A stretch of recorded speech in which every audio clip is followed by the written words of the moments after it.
回答，请讲。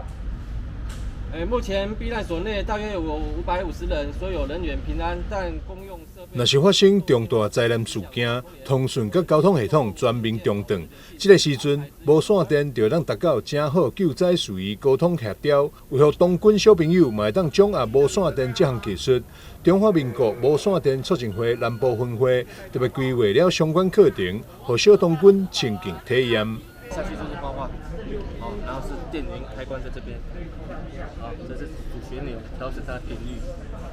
好，然后按下去就会画画。在灾难应变的时候，不用录手机没有办法，可以使用无线电通过联系。有学到东西吗？有学到很多。全国各地都会有这个相关的一些资源给各地的童军，然后举办这样全世界的童军空中大会。那透过这样子的一个活动，让小孩子可以透过这个跟国际上的一些联系，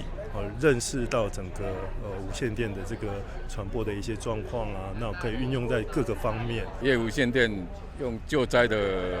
这个方向来跟我们的童子军做交流，希望他们可以在有灾难来临的时候，知道如何去应变，这是我们主要的这次主题。我们在设计这些活动的时候，希望透过这个游戏的方式，让所有的小朋友能够有正确的无线电的观念以外，同时也去理解无线电不只是讲话的工具，它能够替我们做到许多在我们需要的时候能够有发挥这种